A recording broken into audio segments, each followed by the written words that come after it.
पिछले एपिसोड में हमने देखा जो सेल था वो सोलर फ्लैश मारकर भाग गया था और फिर वेजिटा आया था उनके पास और वेजिटा ने उनसे सारी बातें पूछी थी और पिकोलो ने सब कुछ बता दिया था उन्हें।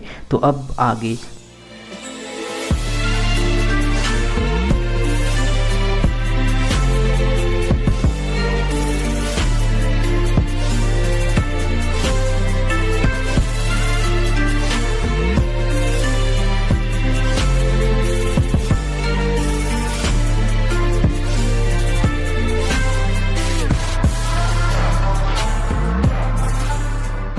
इस वाले एपिसोड का नाम होने वाला है लेबोरेटरी बेसमेंट। इस एपिसोड की शुरुआत में जो पिकोलो है वो उन सबको बता रहा होता है और कहता है कि अगर हमें सेल को हराना है तो हमें सबसे पहले एंड्रॉयड को तबाह करने होगा। अगर हमने एंड्रॉयड को तबाह कर दिया तो सेल अपनी फुल फॉर्म में नहीं आएगा। इसका मतलब सेल पावरफुल नहीं बन पाएगा और हम उसे आसानी से मार सकते हैं। लेकिन जो वेजिटा है वो कहता है मैं उसे अकेला ही मार सकता हूँ क्योंकि मैं एक सैयन हूँ। तुम्हें सैयन की ताकत के बारे में बिल्कुल भी अंदाज़ा नहीं है क्योंकि मैं सैयन की फॉर्म तक पहुँचा हूँ तो हम सैयन की फॉर्म से भी आगे जा सकते हैं। हम इसके नेक्स्ट लेवल पर ज़रूर जाएंगे और मैं पूरी ट्रेनिंग करूँगा जिससे कि मैं उसे आसानी से हरा सकूँ, मैं उसे अकेला ही हरा सकूँ। जो ट्रंक्स है वो कहता है क्या क्या कहा आपने? जो वेजिटा है वो कहता है तुमने कैकरोट को सुपर सैयन बनते हुए तो देखा होगा, मैं उससे भी अगली फॉर्म पर जाऊंगा और उससे पहले।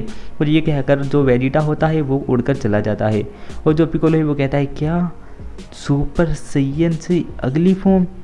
जो ट्रंक्स भी सोचने लगता है तो क्रिलिन उससे पूछता है क्या जैसे कि तुम फ्यूचर से आए हो तुम्हें तो पता होगा इस बारे में। जो ट्रंक्स है वो कहता है नहीं, मुझे इस बारे में कुछ भी अंदाज़ा नहीं है। और फिर जो हमारा पिकोलो है, पिकोलो कहता है एक काम करते हैं, दो की टीम में बढ़ते हैं, तुम तो 2 बंदे वहाँ जाओ बेसमेंट में और उस चेक करो कि वहाँ पर कुछ और तो नहीं है उसकी लैब में, डॉक्टर ज़ेरो की लैब में, क्योंकि जो सेल है वो फ्यूचर से आया है। अगर हम उसे प्रेजेंट में ख़त्म कर दे तो शायद हो सकता है वो फ्यूचर में भी ख़त्म हो जाए। फिर जो क्रिलिन और ट्रंक्स होते हैं वो उड़कर चले जाते हैं और बात करते हुए जाते हैं। फिर हमें अगला सीन दिखाया जाता है, ये होता है गामी हाउस का। जो गोहान है वो समुद्र के किनारे खड़ा हुआ ट्रेनिंग कर रहा होता है बहुत ही अच्छे तरीके से और तभी उसकी मोम की आवाज़ आती है गोहान गोहान, और टर्टल उसे बता देता है कि चीटी तुम्हें ढूंढ रही है। और गोहान अपनी जेब में से कैप्सूल निकालता है और उसे फेंक कर मार देता है और वो टेबल और कुर्सी में बदल जाते हैं और गोहान बैठकर पढ़ाई करने लगता है।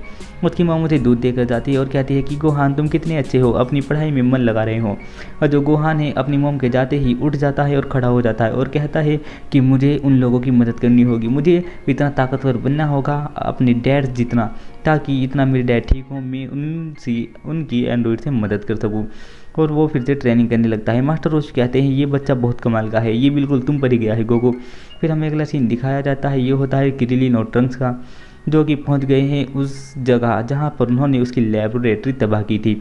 और जो ट्रंक्स है वो कहता है कि जल्दी फटाफट ढूंढो और वो दोनों एक दूसरे को पावर मारने लगते हैं ज़मीन पे, ज़मीन को साफ करने लगते हैं। और तभी पावर मारते मारते ट्रंक्स को एक अजीब सी चीज़ दिखती है और ट्रंक्स जाता है और क्रिलिन को दिखाता है कि वहाँ तो सीढ़ियाँ जा रही है और वो दोनों नीचे उतरते हैं और वहाँ पे एक केव यानी एक गुफा जा रही होती है।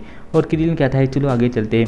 वो दोनों आगे जाते हैं तो एक गेट होता है और वे उस गेट को खोलते हैं और जैसे ही वो उसके अंदर एंट्री करते हैं उन्हें पता चलता है ये तो डॉक्टर ज़ेरो अच्छा यहाँ से काम करता था। और फिर जब जो ट्रंक्स होता है वो जाकर एक उसके पास खड़ा हो जाता है और देखता है कि ये रही वो सेल जो मेरी गोको की और फ्रीजा की सेल से मिलकर बनी है, ज़रूर यही सेल होगा, पक्का मुझे यही उम्मीद है। चलो ट्रंक्स इसे तबाह कर देते अभी इसी वक्त। जो ट्रंक्स है वो कहता है नहीं अभी नहीं, और ये अभी इस फॉर्म में है और ये बाद में जाकर इस फॉर्म से अलग निकल जाएगा और बदल जाएगा। जो क्रिलिन है वो कहता है मैं जल्दी करता हूँ इसे तबाह करने में। जो ट्रंक्स है उसे मना कर देता है कि अभी रुक जाओ अभी नहीं। और जो ट्रंक्स होता है वो साइड में रखे हुए कुछ पेपर देखता है और उनके पास जाता है और उसे जाकर पता चल जाता है कि अच्छा तो 17 और 18 उसने इसी लैब में बनाए हैं और ये रही वो फाइल जिससे उन्हें बनाए गए हैं। और ट्रंक्स से वो कहता है कि फटाफट आओ ये देखो 17 और 18 की मैन्युफैक्चर कैसे बनाए गए हैं, अब हम उनकी कमज़ोरी देख सकते हैं। और जैसे ही वो उस पूरी फाइल को उठा लेता है और उसे रोल कर पूरी लेबोरेटरी को तबाह करने लगते हैं जहाँ से सेल बन रहा होता है और सारी मशीनों को तोड़ देते हैं, चारों तरफ धमाका पे धमाका करने लगते हैं।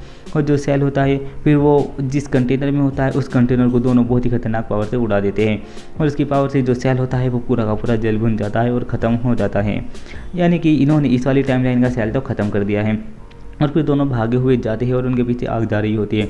और क्रिलिन ऊपर ज़मीन के ऊपर जाकर एक पावर मारता है और उसे ऊपर से भी तबाह कर देता है। और फिर वो दोनों उड़ते हुए जाते हैं और जो ट्रंक्स है वो कहता है कि अच्छा हुआ। जो ट्रंक्स है ये कहता है कि एक काम करो, फाइल है ये मैं तुम्हें दे रहा हूँ। और वह हम दोनों अलग अलग जाते हैं, तुम अलग साइड जाओ और मैं अलग साइड चलता हूँ। क्रिलिन है वो कहता है ठीक है, पर तुम जाओगे कहाँ? जो ट्रंक्स है वो कहता है कि मुझे कुछ और भी काम है, मैं उसे निपटा कर आऊँगा। जो ट्रंक्स होता है वो उसे वो फाइल पकड़ा देता है और जो क्रिलिन है उस फाइल को पकड़कर अलग हो जाता है और ट्रंक्स अलग हो जाता है। फिर हमें दिखाए जाते हैं मिस्टर पिकोलो और टियन। वो उस बैटल बॉल वाली बस के पास खड़े हुए कपड़े देख रहे होते हैं कि बंदे वहाँ से गायब है और किसी ने थोड़ी देर पहले इन्हें एब्जॉर्ब किया है और वो सेल ने ही एब्जॉर्ब किए हैं। फिर अगला सीन दिखाया जाता है ये किसी शहर का होता है, किसी दूसरे शहर में पहुँच गया है सेल और वहाँ जाकर खड़ा हो जाता है। तभी वो बैठा हुआ होता है और अचानक से एक आदमी चाय पी रहा होता है और वो गायब हो जाता है। लोग रुक का उतार देते हैं कि यहाँ क्या हो रहा है। तभी टियन कहता है कि उधर से कुछ आवाज़ आ रही है। एक आदमी ऊपर उठता है और वो भी गायब हो जाता है। मतलब जो सेल है वो वहाँ पहुँच गया है और वो एक और एक को गायब कर रहा है। तभी टियन और पिकोलो वहाँ पर पहुँचते हैं और जाकर देखते हैं तो वहाँ तो कोई भी नहीं है, वहाँ तो शांति ही शांति पड़ी है और कपड़े पड़े हैं और लोग बाग को उसने एब्जॉर्ब करना शुरू कर दिया है और बहुत सारों को एब्जॉर्ब भी कर लिया है। फिर हमें एक बिल्डिंग का सीन दिखाया जाता है, उसके ऊपर खड़ा हुआ होता है सेल और उन दोनों को देख रहा होता है और कहता है कि तुम कितने मूर्ख हो। फिर हमें क्रिलिन का सीन दिखाया जाता है जो पहुंच जाता है बुल्मा के डैड के पास और वो उन्हें दिखा रहा होता है सारे पेपर और वो उस पेपर को देख रहे होते हैं और बात कर रहे होते हैं कि अच्छा तो ये इस तरीके से बनाया है उसने। और जो बुल्मा है बुल्मा भी उसका तरीका देख रही होती है। फिर हमें अगला सीन दिखाया जाता है ये होता है गोहान का। गोहान में ट्रेनिंग कर रहा होता है। फिर हमें गोकू दिखाया जाता है जो कि शांति से पड़ा हुआ सो रहा होता है। और फिर हमें दिखाए जाते हैं 17 और 18 वो भी जा रहे होते हैं अपनी गाड़ी में। और ये वाला एपिसोड यहीं पर ख़त्म हो जाता है।